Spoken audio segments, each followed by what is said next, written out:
Section 6.1, we're going to talk about Euler's method. So Euler's method is used to construct an Euler's method is used to construct an approximation for the solution to an initial value problem. So in previous problems in this section, we talked about initial value problems, and now we're going to look at what happens if you have a differential equation that you can't necessarily solve for to plug in values. So in this example, we're going to let f be the function that satisfies the initial value problem dy dx equals x plus y through the point 2, 0. Now, the x plus y is the derivative, so it's the equation that you're going to use to get the slope of the tangent lines. Now we're going to use Euler's method in increments of delta x equals 0.2 to approximate f of 3. So in this problem, we know what f of 2 is. We know f of 2 is 0, and we're going to use that to find f of 3. So the way Euler's method works is we're going to basically use the slope of this line to find values of 2.2, 2.4, 2.6, 2.8, and then 3 in order to get f of 3. Okay, so the first thing you want to do is go ahead and draw this chart. And the way this chart works is you have this point x comma y, and that's going to be your x and y value.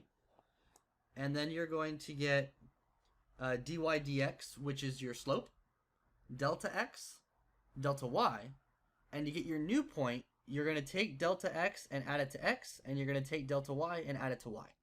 So basically, this is what we want, and we're going to use the rest of the chart to help us out. So we're going to start at 2, 0, and then we need to find what dy dx is at that point.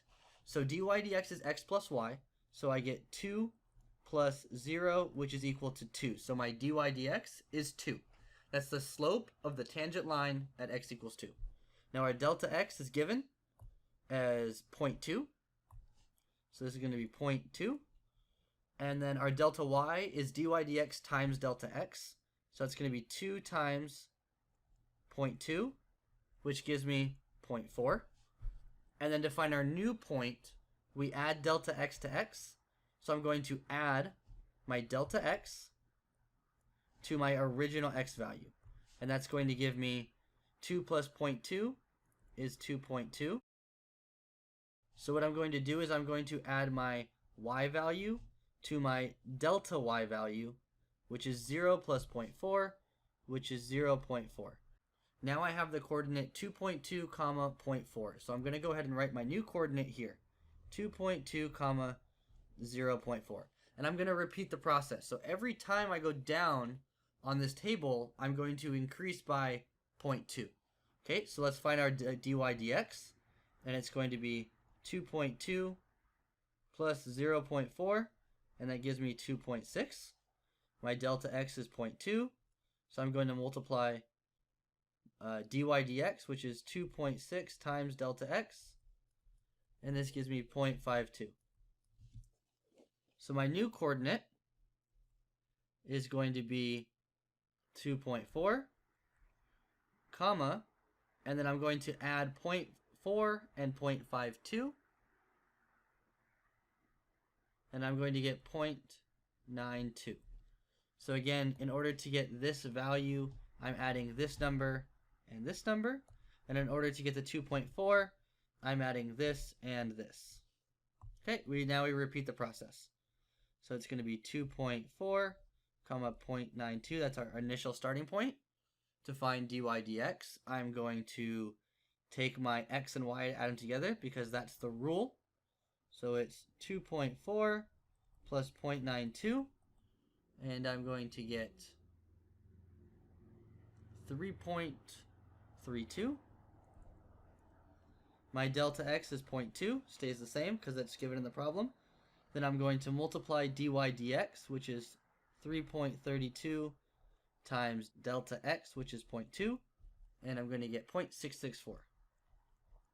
So my new coordinate, x plus delta x, is 2.4 plus 0.2, so it's 2.6.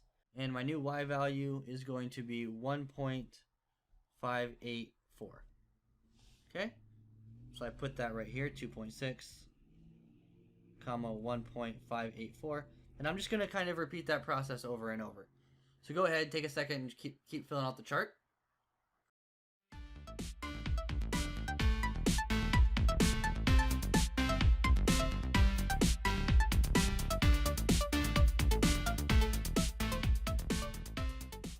So our answer is f of 3 is approximately 3.46496. Now this is a lot of arithmetic. I don't think this is too terribly difficult. It's just a lot of just math, right? Doing the arithmetic over and over. You don't want to have to do this, but sometimes you have to if you can't do the antiderivative. Okay, now for the try, I want you to try to determine f of 1.3 given all of this information. So dy dx is x minus 1, y equals 2 when x equals 1, and delta x is 0.1, and I want you to approximate again 1.3. What I will do is I'm going to help you set up this chart just a little bit. So just to kind of break down this information, delta x is always 0.1, and then this information right here, when y equals 2, x equals 1, means your initial value is 1, 2. So you're going to start with that point 1, 2, and try to work your way through this chart. So go ahead, pause the video, take a second, try to get f of 1.3. So after going ahead and filling out that chart, we're going to get that 1.3, 2.03 as a point. So our answer, f of 1.3, is approximately 2.03.